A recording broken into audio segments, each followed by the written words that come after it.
Dolný Kubín rozprestiera svoju náruč v prekrásnom prostredí Oravskej vrchoviny na oboch brehoch rieky Orava. Svojou polohou predstavuje ideálne východisko pre turistov, ktorí navštívia rázovitý kraj Oravy, aby sa nadýchali histórie, spoznali súčasnosť, ale aj načerpali nové sily v lone malebnej prírody. Základnou urbanistickou pamiatkou Dolného Kubína je jeho námestie. Najzaujímavejšou históriou dýcha budova stoličného domu, v súčasnosti sídlo Oravskej galérie.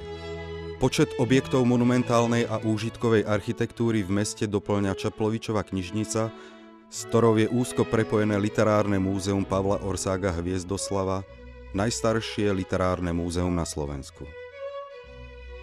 Históriou dýchajú aj rímskokatolícky farský kostol svätej Kataríny Alexandrijskej, chrám evanjelickej cirkvi augsburského vyznania, či pôvodne renesančný kaštiel v Mokradi, murovaný barokový kostol v Kňažej, empírový kaštiel na Malom Bysterci a zrekonštruovaný farbiarsky dom v Kohútovom sade, v ktorom býval kultúrny pracovník a spisovateľ Theo Herkel Florin. O významnom postavení Židov v dejinách Dolného Kubína svedčí židovský cintorín a stavba synagógy. Obetiam vojen je v meste venovaných viacero pamätníkov. Ďalšie pamätné tabule, ako aj park dejateľov dokumentujú, že v meste pod Chočom sa narodili alebo pôsobili významné osobnosti slovenského kultúrneho života, z ktorých viacerí našli ako miesto svojho posledného odpočinku Dolnokubínsky historický cintorín. Zmeny spoločensko-politických pomerov po roku 1989 sa odzrkadlili aj v Dolnom Kubíne. V centrálnej časti starého mesta vyrástol hotel City Park, na ktorý nadviazala výstavba slovenského unikátu dreveného kolonádového mosta pre peších cez rieku Oravu. Úpravy sa dočkali aj priestory parku a námestia Martina Kukučína.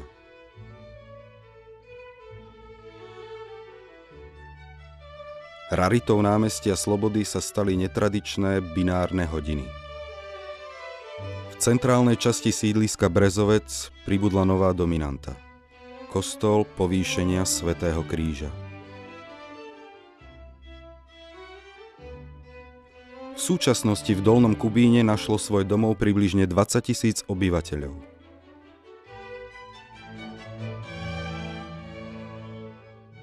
K stabilizácii zamestnanosti v Oravskom regióne prispieva Dolnokubínsky priemyselný park v mestskej časti Mokraď. Dôležitú súčasť sociálneho a hospodárskeho rozvoja Dolného Kubína predstavuje projekt bezbariérového mesta. Nielen pre domácich, ale aj ďalších pacientov z okolitých regiónov zabezpečuje odbornú liečebno-preventívnu a ošetrovateľskú starostlivosť nemocnica s poliklinikou doktora Ladislava Nádaši Jégeho.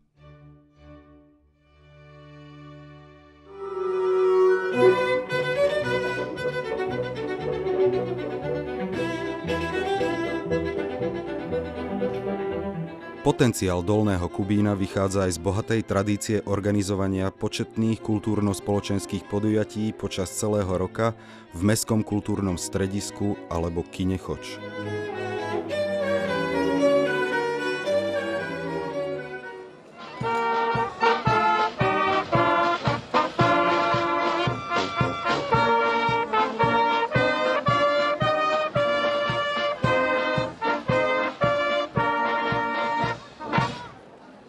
Tradičný kubínsky jarmok tvorí neoddeliteľnú súčasť dní mesta Dolný Kubín, pestrej ponuky programu pre všetky vekové kategórie. Dolný Kubín dnes predstavuje živé, rozvíjajúce sa mesto s množstvom príležitostí na príjemné bývanie s pestrou ponukou služieb pre domácich aj turistov.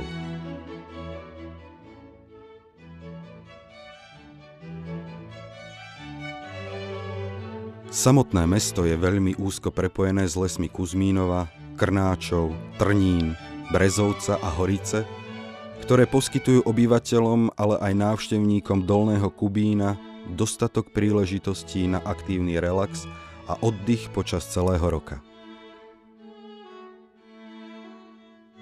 Malebné prostredie Kuzmínova je v zime vhodné na pešiu turistiku alebo bežecké lyžovanie.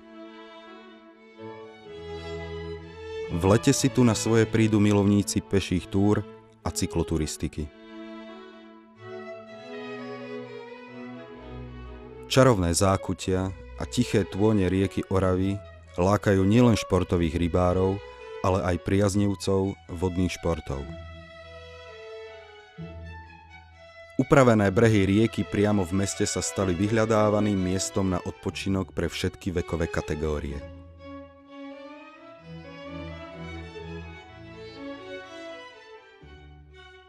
Popri rieke Orave sú vybudované chodníky pre cyklistov a korčuliarov.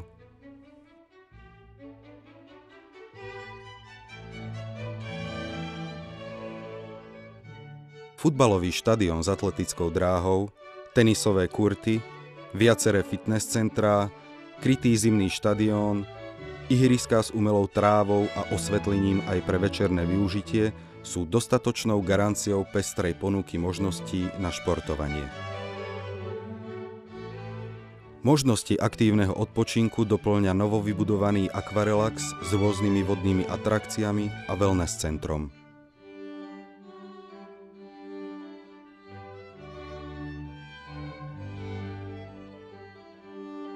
Dolný Kubín tvorí turistické východisko do Oravskej Magury s Kubínskou hoľou, ktorá je jedným z najvyhľadávanejších lyžiarskych stredísk na Slovensku. Upravené lyžiarske terény v nádhernej prírode Oravskej Magury poskytujú množstvo nezabudnutelných zážitkov z lyžovania a pobytu v zimnej prírode.